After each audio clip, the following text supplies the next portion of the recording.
सबसे ज्यादा मूल्यवान इस समय को हमारे संत महापुरुषों ने बताया है। कबीर साहब कहते हैं, कबीरा संगत साधु की साहिब आवे याद,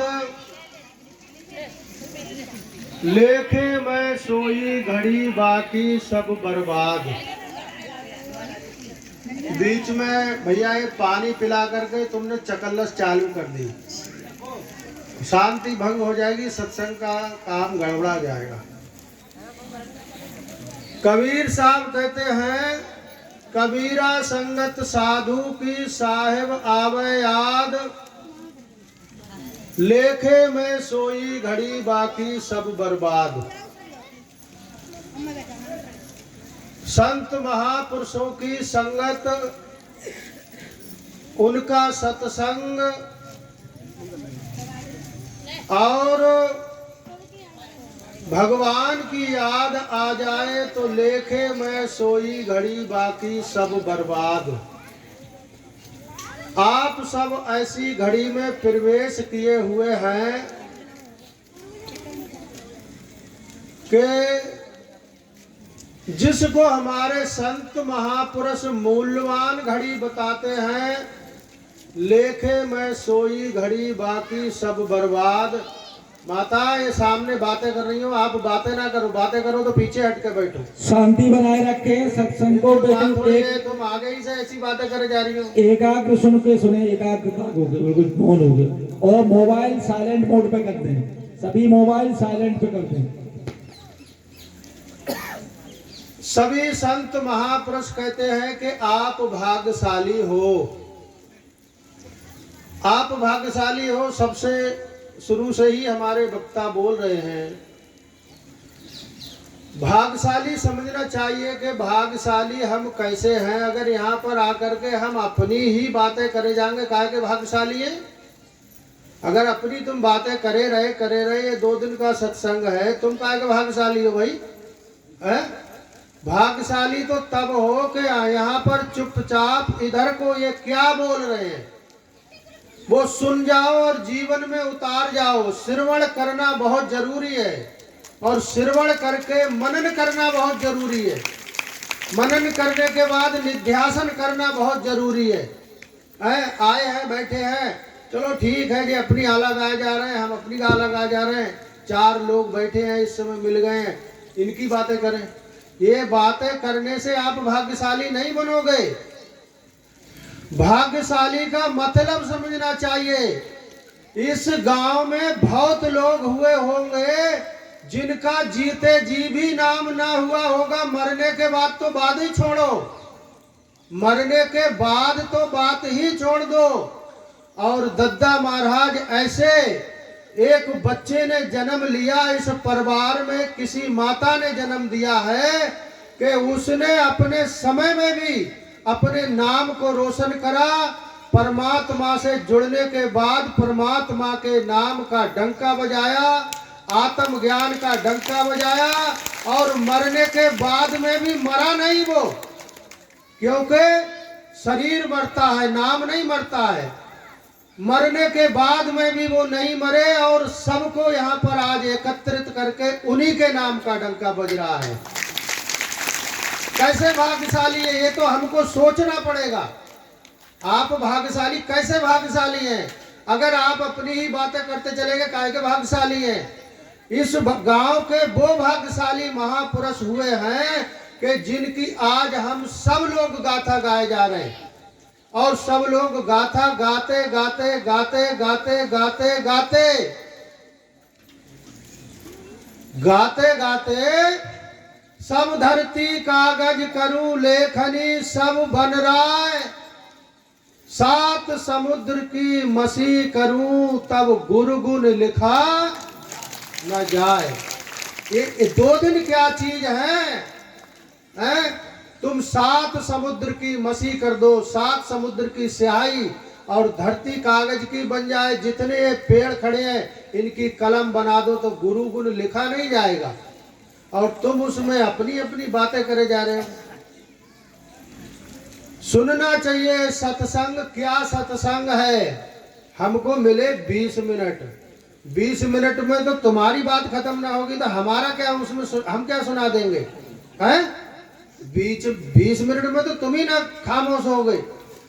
20 मिनट मिले हैं, एक बार की बात सुनो। वशिष्ठ जी महाराज गए विश्वामित्र जी महाराज के घर में। आपस में दोनों ऋषि थे, बड़े अच्छे महापुरुष थे, और आना जाना अधिकतर होता रहता था। तो एक बार जब मिलना हुआ वशिष्ठ जी महाराज से, विश्वामित्र जी महाराज ने कहा कि महाराज हमारे यहाँ पर भी आप आना। समय आने पर विश्वामित्र जी महाराज गए वशिष्ठ जी महाराज के यहाँ। एक दिन रहे, 2 दिन रहे, मेहमानी करी उन्होंने। उसके बाद में कहते हैं महाराज अब हम चलते हैं, इजाजत दो। उन्होंने कहा ठीक है, कोई बात नहीं महाराज, आपके लिए आपकी दक्षिणा विदाई में 1000 साल का तप देते हैं। कितने का? कितने का तप दिया उन्होंने? किसने दिया? वशिष्ठ जी महाराज को विश्वामित्र जी महाराज ने चलते समय विदाई में 1000 साल का तप दिया। वशिष्ठ जी महाराज कहने लगे कि महामुनि कभी समय आए तो हमारे यहाँ पर भी कुटिया पे, झोपड़ी पे दर्शन देना महाराज। उन्होंने कहा ठीक है, जरूर आएंगे। समय बीतता गया और एक समय आया कि विश्वामित्र जी महाराज वशिष्ठ जी महाराज के कुटिया पे पधारे। जब विश्वामित्र जी महाराज पधारे और 2-3 दिन रहे, रहने के बाद में खूब खातर तवाजा हुई और कहने लगे कि महाराज हम चलते हैं। उन्होंने कहा चलो कोई बात नहीं है, चलो आपके लिए, आप तो बड़े अमीर थे, बड़े अच्छे थे, बड़े तपस्वी हैं महाराज, हमारे पास तो कुछ है नहीं। अब रस्म जो चलती है, आपने कुछ दिया है तो हमको भी कुछ ना कुछ देना पड़ेगा, खाली हाथ तो लौटा नहीं सकते। इसलिए हम आपको 1 घड़ी का सत्संग देते हैं। क्या देते हैं? 1 घड़ी का सत्संग। उसी 1 घड़ी के सत्संग में आप सब बैठे हो। उसी 1 घड़ी के सत्संग में कबीरा संगत साधु की साहेब आवे याद, लेखे में सोई घड़ी बाकी सब बर्बाद। उसी 1 घड़ी का सत्संग जब दिया वशिष्ठ जी महाराज ने विश्वामित्र जी महाराज को, तो विश्वामित्र जी महाराज जो थे रुष्ट हो गए मन में कि देखो मैंने 10,000 साल का तप दिया और इन्होंने उसका आधा तिहाई चौथाई कुछ भी नहीं दिया है। लोग तो और सूत बढ़ा करके देते, मैंने 10,000 साल का दिया, ये तो और 11,000 साल का देते। और इन्होंने क्या दिया कि 1 घड़ी का सत्संग दे दिया। रुष्ट हो गए तो कहने लगे वशिष्ठ जी महाराज के ये बताओ कि आप कुछ ऐसे ही लग रहे, अनमने लग रहे, क्या महाराज खुश नहीं हुए? बोले खुश के लायक तुम करते तभी तो खुश होते। तुमने तो 1 घड़ी का सत्संग दिया है, अरे इसकी कोई वैल्यू हो तो बताओ। मैंने 10,000 साल का तप दिया महाराज, 1,000 साल का तप दिया है। उन्होंने कहा अच्छा ठीक है महाराज, मैंने तो वैसे जो समझा सो दिया है, पर सत्संग भी कम नहीं होता है, समझने की बात है। उन्होंने कहा सत्संग की क्या कीमत है? कह रहे कि सत्संग की कीमत कराने के लिए अब हम तुम दोनों लोग हैं, दोनों लोग तो अपनी अपनी ही दुकान का जो है मीठा अच्छा बताएंगे, अपना बेरी का जो बेर है वो मीठा बताएंगे, कोई तीसरा हो वो निर्णय करे। और दोनों महापुरुष जाकर के विष्णु भगवान के पास पहुंचे। उन्होंने कहा कि महाराज हमारा एक फैसला है, एक फैसला कर दो। उन्होंने कहा क्या फैसला है? कह रहे कि फैसला है महाराज, हमने इनको 1000 साल का तप दिया, हमारे घर ये गए और इन्होंने 1 घड़ी का सत्संग दे दिया है। अब हम आपसे ये पूछते हैं, 1000 साल और 1 घड़ी का तो छोड़ो, ये बताओ कि तप बड़ा है या सत्संग बड़ा है? विष्णु भगवान ने सोचा ये दोनों आदमी हमारे हैं, दोनों ऋषि हमारे हैं, अगर हम जिसके पक्ष की बात कर देंगे तो दूसरा नाराज हो जाएगा। इसलिए उन्होंने कहा कि हमको बहुत काम है, सृष्टि के पालन करने की जिम्मेवारी हमको ही मिली हुई है, इसलिए महाराज तुम ब्रह्मा जी के पास चले जाओ।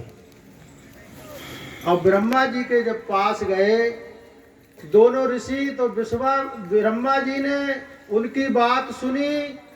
ब्रह्मा जी कहने लगे कि हमारे ऊपर सृष्टि की रचना करने की जिम्मेवारी मिली हुई है, इसलिए आप शंकर भगवान के पास चले जाओ।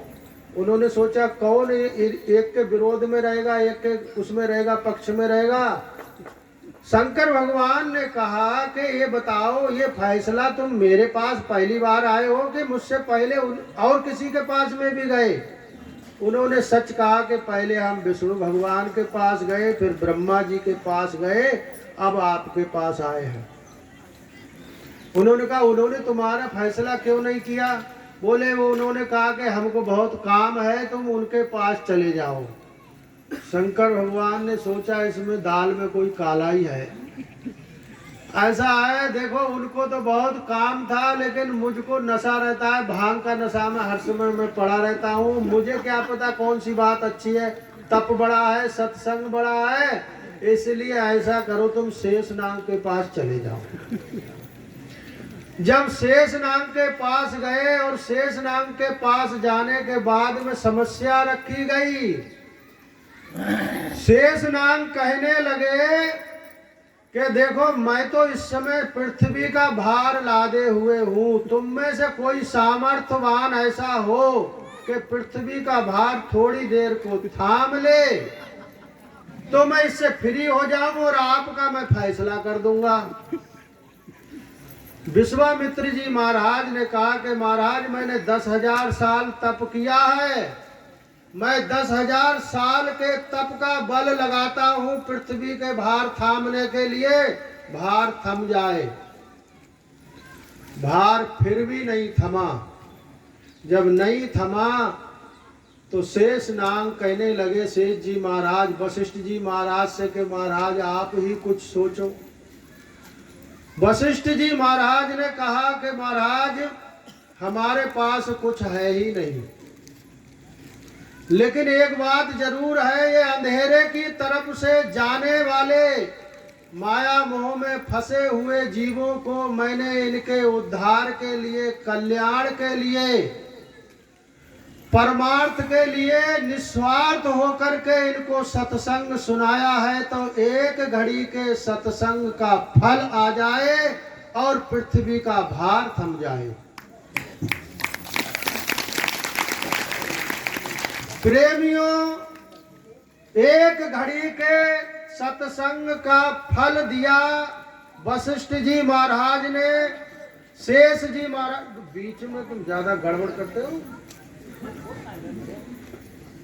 ना लेना है तुम वैसी बात रखा करो। बोल जयकारा बोल मेरे श्री गुरु महाराज की। एक घड़ी का सत्संग मैंने दिया, लोगों का कल्याण किया है, लोगों का उद्धार किया है, और निष्काम भावना से किया हुआ सत्संग का एक घड़ी का फल देता हूं महाराज। आपका जो पृथ्वी का आप भार लादे हुए हो वो भार थम जाए। पृथ्वी का भार थम जाता है एक घड़ी के सत्संग से, और एक घड़ी का सत्संग से जब पृथ्वी का भार थम गया तो कहने लगे विश्वामित्र जी महाराज के, अब बताओ कि तप बड़ा है कि सत्संग बड़ा है? शेष जी महाराज कहने लगे कि अब भी आप में कोई कहने की बात रही कि तप बड़ा है, सत्संग बड़ा है।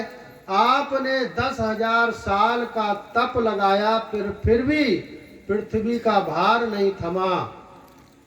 और इन्होंने एक घड़ी का सत्संग का फल दिया है, पृथ्वी का भार थम गया।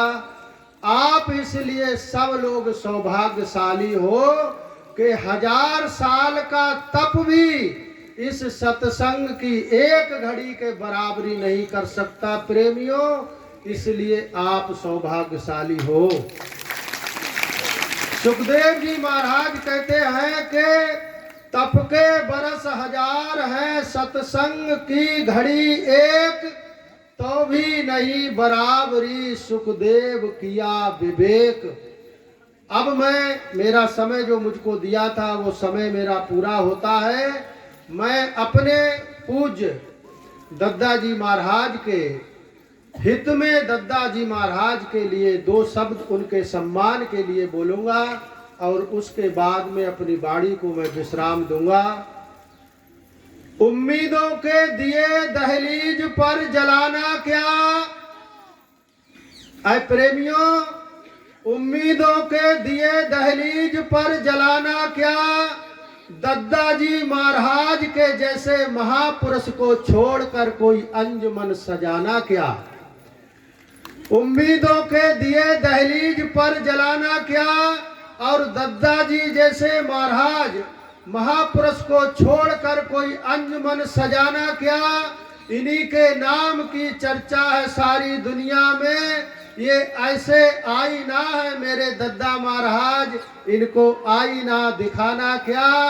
ये ऐसे दद्दा महाराज हैं, इनको आईना दिखाना क्या। ज्यादा ना कहते हुए अपनी वाणी को मैं विश्राम देता हूँ। और इस बीच में मैंने कड़वी कड़वी बातें कही हैं, मुझको बुरा लगा तो मैंने कह दिया था। मैं अपनी इन माताओं बहनों से क्षमा मांगता हूँ।